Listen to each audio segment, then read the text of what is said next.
Charlie was betrayed. I similarly, like I just said, had a vivid dream this weekend, and Charlie came to me and he told me that he was betrayed. Candace Owens apparently has a dream of Charlie Kirk. And because she had a dream, she is now admitting that this is the reason why she knows all the things she knows about Charlie Kirk.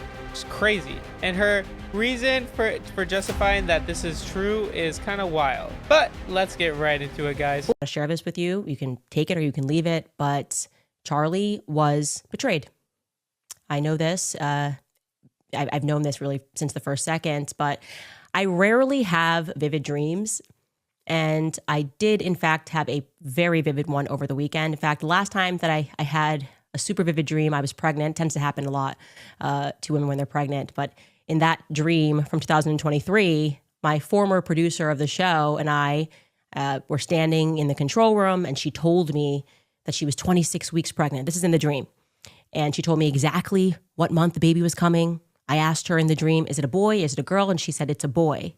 I woke up and I immediately texted my producer in real life and I said, hey, you're pregnant, just so you know, it's a boy. And then she found out that she was pregnant 1 week later. She had no idea when I texted her. And it's something that we reflected on a couple of months later because she was just totally shocked looking back on it. And this is our text chain from, you can see, 2023. She said, you texted me June 16th. And I think I got pregnant June 26th. This is crazy. And it's going to be a boy. It's nuts. I said, I'm telling you, your baby visited me. It was an insanely vivid dream. He was honest. Wow, that's so weird. But does that mean just because now you have a dream of Charlie Kirk, that's for a fact what he says is true? I wouldn't say so. Way. And she said, that is so bizarre. My mom also texted me that week saying that she had a dream I was pregnant. I said, I haven't had a dream that vivid since. It's been my only vivid dream this entire pregnancy. I believe people can communicate in dreams on their way in and on their way out of this world. I similarly, like I just said, had a vivid dream this weekend, and Charlie came to me and he told me that he was betrayed. And so for me, you don't have to believe that, but I do believe that. And it was the immediate sense I got, actually.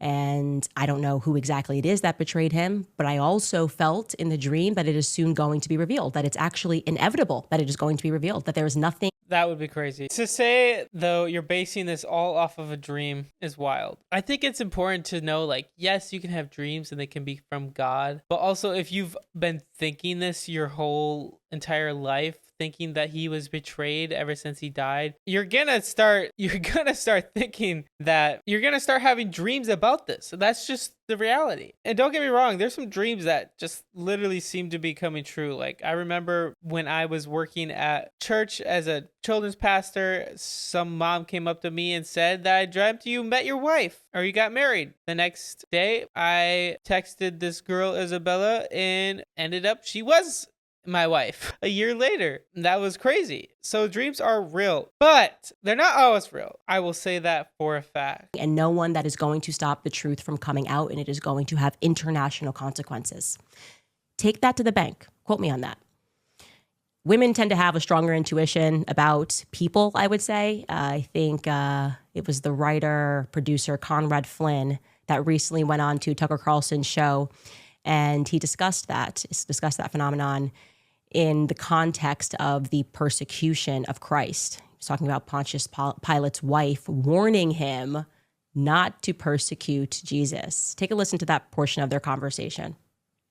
And if you look at Pontius Pilate, you know, he wants to set, he at some point he flips and he's like, this guy is innocent. My wife is having dreams about this man. That's another thing that's underreported in history. Wife as soothsayer / dreamer. Yeah. I mean, your wife has many times been like, I have a bad feeling about this guy, Tucker. Don't have him on your show. And her intuition is such that even though there's no necessarily hard evidence, you know, it's your wife's take on stuff. You don't ignore it. But I have ignored it. And it's, you're like, I've actually never listened to that. No, I mean, I've been married 34 years as of Saturday. And it's like a joke in my house. I told you he was bad. I don't know. He's hilarious. He seemed like a good guy to me. That's hilarious. Yeah. So you'd be the Pontius Pilate where she's like, oh, don't arrest this man. I had a dream. 100%. And you're like, whatever, I'm doing my work right now. I'm very shallow. So someone who's amusing or fun to have dinner with, I just get swept away. I like that guy. You know what I mean? You're like, Barabbas was amazing on that podcast. I gotta have him on this. He's fantastic.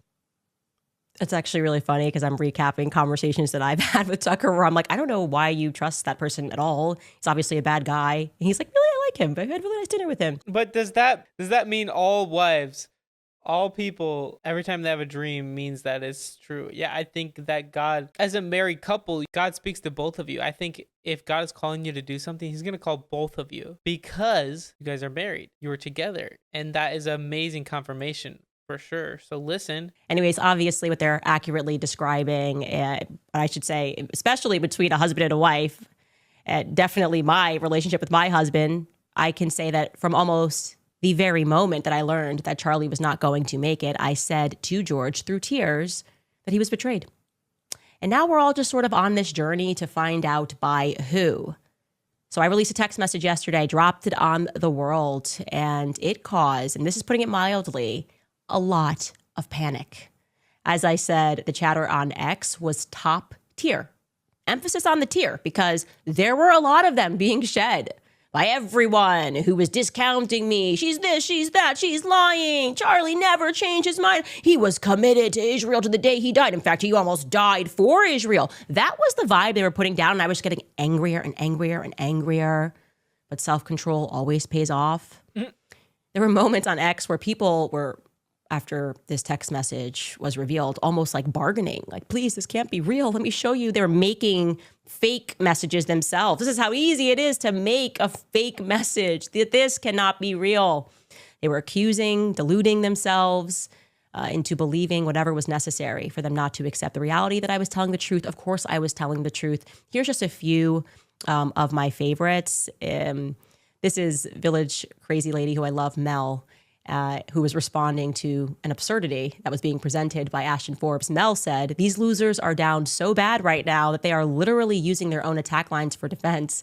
Ashton Forbes wrote, he's been absolutely maniacal. First off, Candace has no credibility. Second, there's a bunch of Telegram group chat scams that claim to be real people.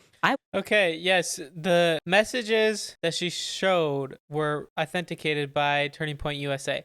But that doesn't mean that he was completely turning his back on Israel. Yes, he was upset with Israel and the things that they were trying to do, but that doesn't mean he's not all for Israel. Like, we've seen other videos and proof to show he still loves Israel as a country. They're upset that he was going to have Tucker Carlson on his platform and show, and he wasn't for that. He didn't want to be told what to do by a country, and I get that. Was briefly in touch with one Elon Musk. Oh, really? You were in touch with Elon Musk on Telegram? Third, if you discount the text messages between Tyler Robinson and his trans furry lover, you cannot take these at face value. Lastly, even if the text messages were real, they mean literally nothing related to Charlie's death. I find it scary how Candace is building a literal cult. Soon, they'll be drinking Kool-Aid in sync with, I don't even know if that says 31 Atlas, to be sent to heaven. I think that might be a cult, actually. That's how I'm not in a cult at all. So much I don't even recognize was probably a very big cult's name. And I love that Mel replies and says, bro, if I got scammed in a Telegram group chat by Elon Musk, quote unquote, I'd take that ish to my grave. Britta, you can see she's also replying. He was replying to Britta, no soup for Knowles, if you want to bring that right back up. She wrote, and by the way, she used to work for Seth Dillon, so this is the usual chatter, a group of people. She wrote, is Candace posting fake group chat screenshots to conveniently back up her narrative that Charlie was dropping the pro-Israel cause and inviting Candace to the TPUS stage? I'm just asking questions. All fair, we allow questions. We even allow diagnoses. We're chill. We're on the side of truth. We are so chill. Laura Loomer, who is legally just, not allowed to own a gun because she's a literal lunatic, had the nerve to post this about me when somebody called her out. Morgan Ariel said, Laura Loomer hasn't made a single post about Candace Owens reporting on Charlie Kirk's group messages. We all know she's the first to run her mouth. And she wrote, because I don't give an F about Candace Owens and her postpartum psychotic rants. Even if those texts are real, it still does not mean that Israel killed Charlie Kirk. I never said that. Candace Owens makes content for low IQ people who don't understand how criminal investigations work. It's going to be hilarious when she is sued by TPUSA in addition to Macron's wife. Yes! Bankrupt her for telling the truth! Do it! Do it! I will say, though, like, I'm not going to just blame the Jews for everything. And I think that we got to be careful. We got to be always ready and be ready for what God has. The one thing that I always want to be careful of is when people start to blame the Jews for everything. The Jews did this. The Jews caused this. The Jews are the one who are running the banks and is completely in control of everything. And that's how you get down to completely ostracizing a whole people group. And that is a problem. And I don't want to go down that route, you know? Bankrupt her! Yeah. When you are down bad, just like Mel says, when they're really down bad, when nothing is left, you just sue. Anyways, back to how unhinged just chatter was on X, generally speaking. I laughed out loud. Everybody uses the term blitzkrieg. Even and the NFL football team say blitzkrieg. Yes, it relates back to Germany. It's a bombardment strategy. So that's why we use it when you're going to bombard. And so I called it Blitzkrieg Week because we're just dropping a bunch of bombs. And Britta decided to take that literally. She said, Candace thinks it's cute to use Nazi terminology and make a turning point pun while she incites further harassment of TPUSA employees by implicating them in Charlie's death. It's a sick game for her. And out of nowhere, Megyn Kelly needs to stop making excuses for this vile behavior. I have no idea why Megyn Kelly is being just abused. It's like these people just get drunk and beat Megyn Kelly when they get home. I don't know what is happening and why she's being dragged into anything that I say, but it's exceptional that they're now looking, they're so desperate that German words, you can't even say blitz means lightning, Krieg means war. Last I checked, people are still allowed to speak German. And last I checked, everybody uses the terminology blitz, blitzkrieg.